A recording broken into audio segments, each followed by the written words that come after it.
Hello, welcome to today's podcast. Today we'll be looking at the topic of racism, more specifically, racism placed on Black people by police and law enforcement.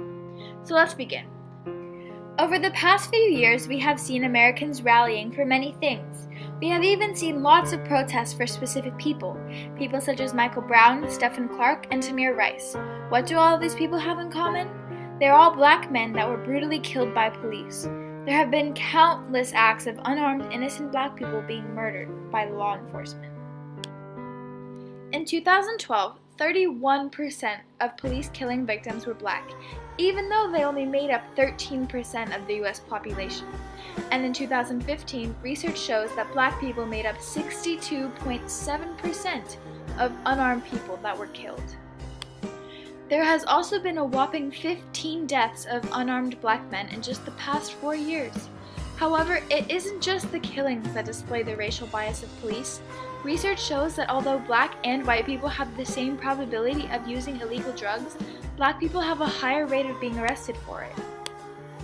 There is an equal 9.5% of the separate white and Black population that do illegal drugs. However, the arrests per 100,000 people of each race is only 332 white people arrested and 879 Black people arrested. The ridiculous gap between white and Black arrests for drug abuse is a clear subconscious act of racism by police, and so is the fact that an estimated 20 million Black people are stopped and pulled over in their cars each year. This total is far more than the number of white people pulled over by police. Racial bias in law enforcement is a very serious issue. Police officers are more likely to pull over Black drivers on the road. Black people are more often arrested than white people, and unarmed Black people are more likely to be shot down by police than white people. Black people make up nearly 65% of the unarmed victims killed by police. Black people are also likely to receive different punishments for the same crimes white people commit. There are also more likely to be questioned and searched, even if the probability of them doing the crime is the same as the white people. This list goes on. There is no denying that Black people are treated differently by police. So the question is, how does an average person feel about how Black people are treated by them? This is my interview with Paige discussing on racial bias in the police system. Good afternoon, Paige. Hello. Let's start off with asking, do you think Black people are treated differently by police than white people are? Wow, that's a pretty hard-hitting question, huh? I definitely think that there's a lot of institutionalized racism in America, especially in police forces and general police services in the United States of America. So I think there's definitely that prejudice, whether it's recognized or not, that comes across through actions. Police. Yes, I agree. So, do you know who Michael Brown, Stephen Clark, and Tamir Rice are? Yes, I do. Do you know what happened to these people? Yes, I do. Can you please explain to me what happened to these three men? Yes, these three men were all victims of the same crime.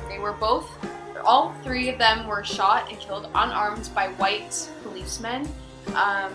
These policemen thinking that they had a gun on them or some sort of weapon and were dangerous and harmful, when in reality that was not the truth. They were just being blinded by their ignorance.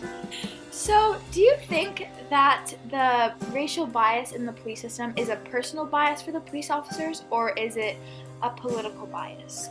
I definitely think that racial bias in the police force and system is a personal thing, because obviously there are cops who are not racist, who would never think of shooting an unarmed person, period, let alone a Black person. So I think that it's definitely something that comes from personal life, but along with that, politics do come hand in hand with personal views on racism and race issues. So, after my interview with Paige, I decided to take a look deeper. Police brutality and racism is a serious issue in today's society, but to look at this topic more, we can ask, how do we compare this issue to Harper Lee's novel To Kill a Mockingbird? There is a man with the name of Tom Robinson. Robinson is introduced halfway through the novel as Mayella Ewell's suspected rapist. Robinson was convicted during his trial to in fact be her rapist, when in the truth it was Ewell's own father who had been abusing her. Robinson was sent to prison During the 1930s, rape was a federal offense and Robinson would be sent to the electric chair. For one last attempt at freedom, Tom Robinson made an effort to escape. As he was running from the prison, he was shot by police 17 times, meaning that he was shot repetitively even after he was dead. Tom Robinson's violent death is an act of police brutality and extreme racism. But how do other people feel about Tom Robinson's death? Do they find it fair? The first 20 people I asked had read the novel To Kill a Mockingbird, and all 20 of those people said that his death was unfair. But what about someone who has not read the novel?